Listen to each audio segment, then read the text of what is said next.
Open టాక్కి స్వాగతం. వైసీపీలో అసంతృప్తుల పర్వం కొనసాగుతూనే ఉంది. ఇప్పటికే 11 మంది నియోజకవర్గ ఇన్ఛార్జీలను మార్చడం పట్ల తీవ్ర ఆగ్రహావేశాలు వ్యక్తమవుతున్నాయి. అవి చల్లారకముందే మరొక 24 మంది వైసీపీ ఇన్ఛార్జీలను సిట్టింగ్లను మారుస్తూ జగన్మోహన్ రెడ్డి మరొక జాబితాను అయితే నిన్న సాయంత్రం విడుదల చేయడం జరిగింది. మీ పిల్లలు ఇంటర్మీడియట్ మరియు ఎంసెట్ చదువుతూ సబ్జెక్ట్స్ లో కన్ఫ్యూజ్ అవుతున్నారా? కాన్ఫిడెన్స్ లెవెల్ తక్కువగా ఉందా? రిపీటెడ్ మిస్టేక్స్ చేస్తున్నారా? అయితే మీకోసమే ఉంది Rise app. 1 lakh question bank, performance analysis, online classes by experts, ఇంకా మరెన్నో ఫీచర్స్ తో మీ ముందుకొచ్చింది Rise the perfect guide. Description లో ఉన్న లింకును ఉపయోగించి సబ్స్క్రైబ్ అవ్వండి. దీంతో మరొకసారి ఆగ్రహావేశాలు అయితే పెలిపించాయని చెప్పొచ్చు. ఇప్పటికే నిరసనలు వ్యక్తమవుతుంటే వాటిని శాంతింపజేయకుండా మరొకసారి అగ్నికి ఆజ్యం పోసినట్టుగా జగన్మోహన్ రెడ్డి మరొక 24 మందితో అయితే ఆ జాబితాను అయితే విడుదల చేయడం జరిగింది. వాస్తవానికి ఇప్పటి వరకు మొత్తంగా 38 మందిని మార్పులు చేర్పులు చేసినట్టుగా చెప్పుకోవచ్చు. అంటే ఇందులో పార్లమెంటు స్థానాలకు కూడా కలిపి మొత్తంగా 38 మందికి మార్పులు చేర్పులు చేశాడు. అయితే మనం మొదట్లోనే మాట్లాడుకున్నాం, 80 మంది ఎవరైతే సిట్టింగ్లో ఉన్నారో వారందరినీ మార్చే ప్రయత్నం చేస్తున్నాడని చెప్పి మనం గతంలోనే మాట్లాడుకోవడం జరిగింది. ఇక ఇదే సమయంలో కొంతమంది వైసీపీ నేతలకైతే జగన్మోహన్ రెడ్డి మొండి చేయి చూపడం అనేది రాష్ట్ర వ్యాప్తంగా చర్చనీయాంశంగా మారింది. అందులో ముఖ్యంగా మంత్రి అమర్నాథ్, ఎవరైతే ఐటీ మినిస్టర్గా ఉన్నటువంటి అమర్నాథ్ ఉన్నాడో ఆయనకైతే ఈసారి మొండి చేయి చూపించినట్టుగా తెలుస్తుంది. ఇక ఇదే సమయంలో మల్లాది విష్ణు, ఏదైతే విజయవాడ సెంట్రల్ నుంచి మల్లాది విష్ణు పోటీ చేస్తున్నారో ఆయనకు కూడా ఈసారి దాదాపుగా ఆ టికెట్ అయితే నిరాకరించినట్టుగా తెలుస్తుంది. ఇక గొల్లా బాబురావు మొదటి నుంచి కూడా వైసీపీ పార్టీని వెంటే నడిచినటువంటి, పార్టీ ఆవిర్భావం నుంచి వైసీపీ వెంటే నడిచినటువంటి ఆ గొల్లా బాబురావుకి అయితే ఈసారి మొండి చేయి చూపారు. ఇక అన్నిటికీ మించి అత్యంత వివాదాస్పద ఎంపీగా పేరుగాంచినటువంటి గోరంట్ల మాధవ్కి అయితే దాదాపుగా ఈసారి టికెట్ లేనట్టుగా తెలిసిపోయింది. అటు ఎంపీ స్థానానికి కానివ్వండి, ఇటు ఎమ్మెల్యే స్థానానికి కానివ్వండి దాదాపుగా టికెట్ అయితే లేదు. ఇక వీరందరికీ టికెట్లు నిరాకరించడం పట్ల వారి అభిమానులు కానివ్వండి, కార్యకర్తలు కానివ్వండి మరొకసారి తీవ్ర ఆగ్రహాలు అయితే వ్యక్తం చేశారు. ముఖ్యంగా అమర్నాథ్ టికెట్ లేకపోవడం అనేది ఇప్పుడు రాష్ట్ర వ్యాప్తంగా కూడా చర్చనీయాంశంగా మారింది. జగన్మోహన్ రెడ్డి కంటే కూడా ఎక్కువగా వైజాగ్కు రాజధాని వస్తుందని మొదటి నుంచి చెప్తూ వచ్చిన వ్యక్తి గుడివాడ అమర్నాథ్. సో అలాంటి అమర్నాథ్కి ఈసారి ఆ టికెట్ నిరాకరించడం పట్ల అయితే తీవ్ర ఆందోళనలు వ్యక్తం అవుతున్నాయి. ఇక ఇదే సమయంలో కొంతమంది ఎంపీలను అయితే ఎమ్మెల్యేలుగా జగన్మోహన్ రెడ్డి తీసుకొచ్చే ప్రయత్నం చేశాడు. అందులో మార్గాని భరత్ కానివ్వండి, మాధవి కానివ్వండి, వంగ గీత కానివ్వండి, రంగయ్య, వీళ్ళ నలుగురిని మొత్తాన్ని కూడా ఎంపీల నుంచి ఎమ్మెల్యే స్థానానికి అయితే తీసుకొచ్చినట్టుగా తెలుస్తుంది. ఇదే సమయంలో రాజమండ్రి ఎంపీ భరత్ని రాజమండ్రి సిటీకి అయితే ఇన్ఛార్జిగా నియమించడం జరిగింది. ఇక వంగ గీతకి అయితే పిఠాపురం కేటాయించినట్టుగా తెలుస్తుంది. అరగ ఎంపీ వంగ గీతకి అయితే ఆ పిఠాపురం కేటాయించినట్టుగా తెలుస్తుంది. సో ఇలాగ మొత్తానికి ఎమ్మెల్యేలకు కొంతమందికి మొండి చేయి చూపించి కొంతమందిని ఎంపీలుగా పంపితే ఎంపీలను మాత్రం తిరిగి ఎమ్మెల్యేలుగా అయితే తీసుకురావడం జరిగింది. దీంతో మొత్తంగా ఒక రకంగా చెప్పాలంటే వైసీపీలో సీట్లు మొత్తం కూడా కలగాపులకంగా మారిపోయాయి. ఎటు నుంచి ఎటు వెళ్తున్నారో తెలియని పరిస్థితి. మల్లాది విష్ణు ప్లేస్ని వెలంపలతో భర్తీ చేయడం జరిగింది. సో ఇలా 1 కాదు 2 కాదు అనేక స్థానాల్లో మార్పులు చేర్పుల పట్ల వైసీపీలో తీవ్ర గందరగోళం నెలకొంది. ఇప్పటి వరకు ఒక పద్ధతి అంటూ ఉండేది. బట్ ఇప్పుడు తొలిసారిగా పద్ధతి లేకుండా ఇటు మార్చడం ఒక రకంగా చెప్పాలంటే వైసీపీ నేతలతో జగన్మోహన్ రెడ్డి బంతాట ఆడుతున్నాడు. నిన్నటి వరకు ఆడుదాం ఆంధ్ర అన్నాడు, ఇప్పుడు వైసీపీ నేతలతో అయితే బంతాట అయితే ఆడుతున్నట్టుగా కనపడుతుంది. దీంతో స్థానిక నేతల దగ్గర నుంచి కార్యకర్తల వరకు కూడా తీవ్ర ఆగ్రహాలు అయితే వ్యక్తం చేస్తున్నారు. ఇక ఈ మొత్తం ఎపిసోడ్లో పూర్తిగా బలిపశువులుగా మారింది ఎవరైనా అంటే దళితులుగా చెప్పుకోవచ్చు. ఎవరైతే ఆ ఎస్సీ ఎస్టీలు లేదా గిరిజనులకు చెందిన ఎమ్మెల్యేలు ఉన్నారో వారైతే బలిపశువులుగా మారారు. ఇక ఈ సమయంలో ఈసారి 5 మంది తనయులకైతే 5 మంది కీలక నేతల తనయులకైతే టికెట్ ఇవ్వడం జరిగింది. దాదాపుగా ఇక 5 మంది కూడా పోటీ చేసే పరిస్థితి అయితే లేదు. అందులో టీటీడీ చైర్మన్గా ఉన్నటువంటి భూమాన కరుణాకర్ రెడ్డి తనయుడికి, అలాగే పేరునే నాని తనయుడికి, అలాగే చెవిరెడ్డి భాస్కర్ రెడ్డి తనయుడితో పాటు ముస్తాఫా కూతురికి సీటుని అయితే గుంటూరు నుంచి ముస్తాఫా ఎమ్మెల్యే కూతురికి అయితే సీట్ ఇవ్వడం జరిగింది. ఇదే సమయంలో రాజ్యసభ సభ్యుడు పిల్లి సుభాష్ చంద్రబోస్ తనయుడికి కూడా ఇన్ఛార్జ్ బాధ్యతలు అప్పగించడం జరిగింది. సో యువకులు 5 మందిని అయితే జగన్మోహన్ రెడ్డి తెర మీదకి తీసుకొచ్చారు. ఈ 5గురు ప్లేస్లో వారి తనయులను అయితే పెట్టడం జరిగింది.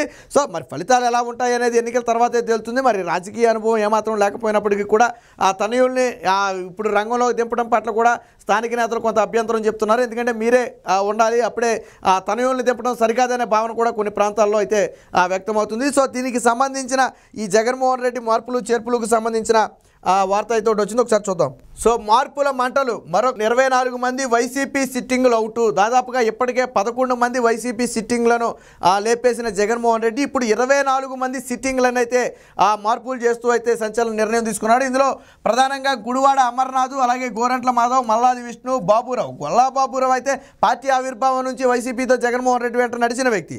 సో అలాంటి వ్యక్తిని తొలగించారు. మల్లాది విష్ణు ఏదైతే బ్రాహ్మణ సామాజిక వర్గానికి చెందిన మల్లాది విష్ణు ఉన్నాడో ఆయన్ని తొలగించడం పట్ల ఆ సామాజిక వర్గం కూడా ఇప్పుడు తీవ్ర అసంతృప్తి వ్యక్తం చేస్తుంది. ఉన్న ఒక సీట్ను కూడా జగన్మోహన్ రెడ్డి విజయవాడ సెంట్రల్ నుంచి తొలగించి వెల్లంపల్లికి ఇవ్వడం పట్ల సో ఈ బ్రాహ్మణ సామాజిక వర్గం కూడా తీవ్ర అసంతృప్తిని అయితే వ్యక్తం చేస్తుంది. ఇక ఇదే సమయంలో వివాదాస్పద ఎంపీగా పేరుగాంచినటువంటి గోరంట్ల మాధవ్కి అయితే మొండి చేసి ఇచ్చారంటే మొదటి నుంచి కూడా గోరంట్ల మాధవ్కు టికెట్ ఉండదని చెప్పి మొదటి నుంచి కూడా ప్రచారం జరుగుతుంది అనుకోండి. ఇక అకస్మాత్తుగా ఉద్వాసనకు గురైన వ్యక్తి ఎవరయ్యా అంటే గుడివాడ అమర్నాథ్. కీలకమైనటువంటి ఐటీ మంత్రిగా ఉన్నటువంటి గుడివాడ అమర్నాథ్ ఈసారి టికెట్ లేకపోవడం అనేది తీవ్ర చర్చనీయాంశంగా మారింది. మరి ఈ నలుగురు కూడా ఇప్పటివరకు అయితే ఏమీ రియాక్ట్ అవ్వలేదు. మరి ఏ విధంగా రియాక్ట్ అవుతారనేది అయితే మనం వేచి చూడాలి. ఇదే సమయంలో మంత్రి గుడివాడ అమర్నాథ్పై జగన్ వేటు.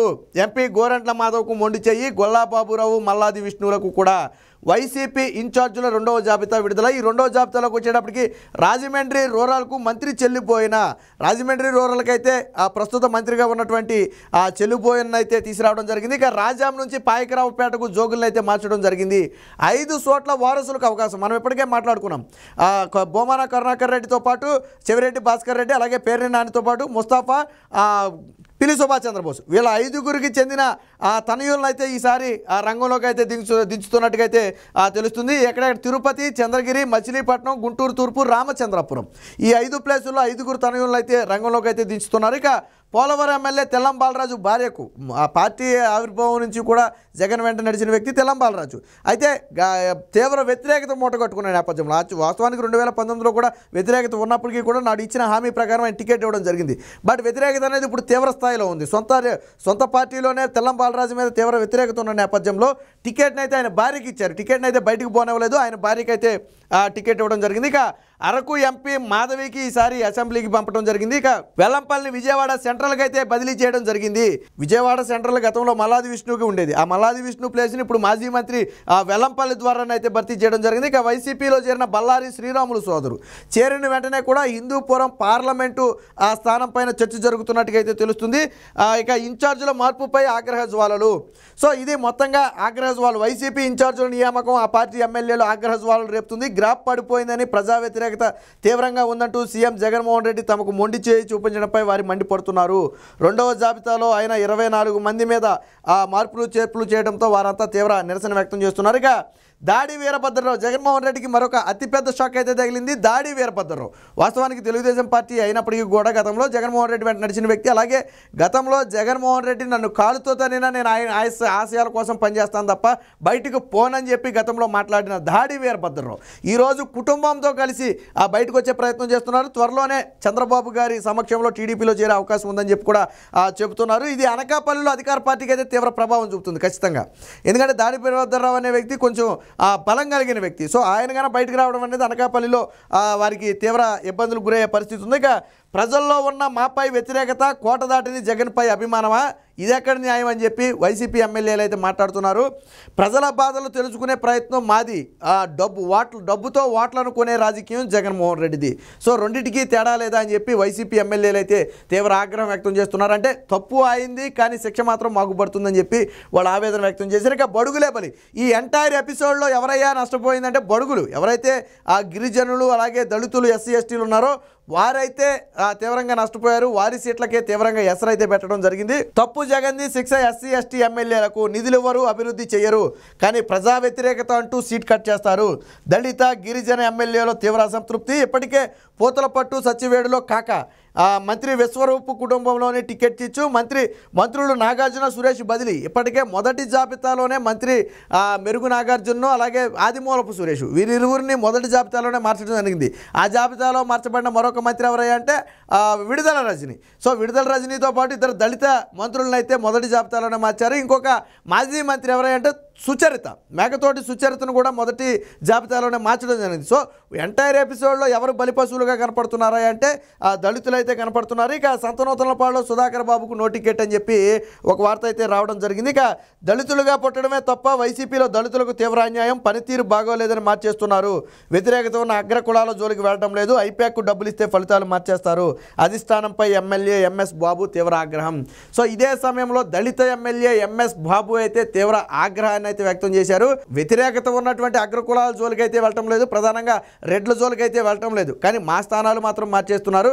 అసలు ఐపాక్కు డబ్బులు ఇస్తే వాళ్ళే సర్వేలన్నీ మార్చేసి జగన్మోహన్ రెడ్డికి నివేదికలు ఇస్తారని చెప్పి తీవ్ర సంచలనమైన వ్యాఖ్యలు అయితే చేయడం జరిగింది. సో దీనికి సంబంధించిన మరొక వార్త కూడా వచ్చింది, ఒకసారి పరిశీలిద్దాం. సో నిన్నటి వరకు ఆడుదాం ఆంధ్ర కార్యక్రమం చేపట్టిన జగన్మోహన్ రెడ్డి ఇప్పుడు అదే అభ్యర్థులతో అయితే బంతాట ఆడుతున్నాడు. ఫుట్బాల్ లాగా మంత్రులు, ఎంపీలు, ఎమ్మెల్యేలు అటు ఇటు గాల్లో. మంత్రి అమర్నాథ్ టికెట్, ఆయన స్థానంలో మలసాల భరత్.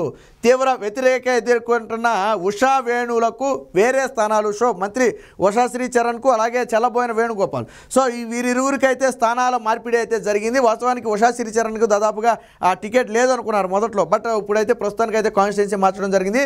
ఇక ఎమ్మెల్యే అభ్యర్థులుగా ఎంపీలు భరత్, మాధవి, రంగయ్య, గీత. లోక్సభ అభ్యర్థులుగా భాగ్యలక్ష్మి, శంకర్ నారాయణ. సో ఎంపీలుగా ఉన్నటువంటి భరత్, మాధవి, రంగయ్య, గీత వీరు ఎమ్మెల్యేలుగా ఈసారి పోటీ చేస్తున్నారు. ఇదే సమయంలో ఇద్దరినైతే పార్లమెంట్లకు అయితే కేటాయించడం జరిగింది. వాళ్ళు భాగ్యలక్ష్మి, శంకర్ నారాయణ మిగిలిన స్థానాలకైతే చేయాల్సి ఉంది. మొత్తంగా ఇప్పటి వరకు ఎంపీలు, ఎమ్మెల్యేలు అందరినీ కలుపుకుంటే దాదాపుగా 38 మందిని సిట్టింగ్లను అయితే జగన్మోహన్ రెడ్డి మార్పులు అయితే చేసేది. ఇది ఎక్కడితో ఆగదు. నిన్న ఆల్రెడీ బొత్స సత్యనారాయణ అలాగే సజ్జల రామకృష్ణారెడ్డి ఈ జాబితాను విడుదల చేస్తూ మార్పులు చేర్పులు కొనసాగుతాయి చివరి వరకు అని చెప్పి వారు కూడా చెప్పడం జరిగింది. సో అంటే ఇప్పటికే హింట్ కూడా ఇవ్వటం లేదంటూనే వారసులకు ఈసారి ఎన్నికల్లో వారసులకు టికెట్లు ఇచ్చేది లేదని చెప్పి గతంలో జగన్మోహన్ రెడ్డి ఒకసారి అన్నట్టుగా వార్తలు అయితే వచ్చాయి. ఎందుకంటే ఈసారికి మీరే పోటీ చేయాలి, వచ్చేసరికి చూద్దామని చెప్పి జగన్మోహన్ రెడ్డి చెప్పినట్టుగా తెలిసింది. బట్ ఆళ్ళ మీదే వ్యతిరేకత ఉన్న నేపథ్యంలో ఈసారి వారసుల్ని రంగంలో తీస్తే పోతుందని చెప్పి జగన్మోహన్ రెడ్డి తిరిగి మళ్ళీ వారసులకు సీట్లు అయితే కేటాయించినట్టుగా తెలుస్తుంది.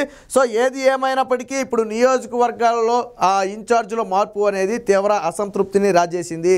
గతంలో 11 మందిని మార్చినప్పుడే తీవ్ర అసంతృప్తి వచ్చింది. అది తగ్గక ముందే మరొక 24 మందిని మార్చడం, అలాగే బొజ్జగింపులకి ఎవరు ఒప్పుకోకపోవడంతో తీవ్ర అసంతృప్తులు అయితే ఉన్నాయి.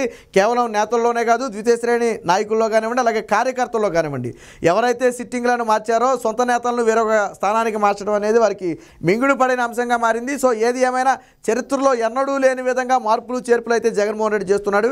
కేవలం ఇదంతా జగన్మోహన్ రెడ్డి మీద ఉన్న వ్యతిరేకత. ఓటమి ఖాయమైంది కాబట్టి ఆల్రెడీ వాళ్ళు వెంటిలేటర్ మీద ఉన్నారు. సో కొంతకాలం కొంత ప్రయత్నం చేసి ఏదో ప్రయత్నం చేయాలని చెప్పే ఉద్దేశంతో జగన్మోహన్ రెడ్డి మార్పులు చేర్పులు తప్ప ఆల్రెడీ దాదాపుగా వైసీపీ పార్టీ వెంటిలేటర్ మీదకి వెళ్ళిపోయిందని చెప్పి ఇప్పటికే తెలుగుదేశం పార్టీ కూడా ఆరోపిస్తుంది. ఏది ఏమైనా వైసీపీలో ఆగ్రహ జ్వాలలు అయితే తీవ్ర స్థాయిలో ఉన్నాయి. మరి ఇప్పుడు సీటు కోల్పోయినటువంటి అమర్నాథ్ కానివ్వండి, మల్లాది విష్ణు కానివ్వండి, గొల్లా బాబురావు కానివ్వండి, అలాగే ఎంపీ గోరంట్ల కానివ్వండి, వీరు ఏ విధంగా రియాక్ట్ అవుతారో చూడాలి. అలాగే మరొక జాబితా కూడా సిద్ధంగా ఉందని చెప్పి ఇప్పటికే వార్తలు వస్తున్న నేపథ్యంలో మరి ఆగ్రహ ఆవేశాలను గాలికి వదిలేసి మరి జాబితా విడుదల చేస్తాడా లేదా వీరిని బుజ్జగించే ప్రయత్నం చేస్తాడా అనేది అయితే వేచి చూడాలి.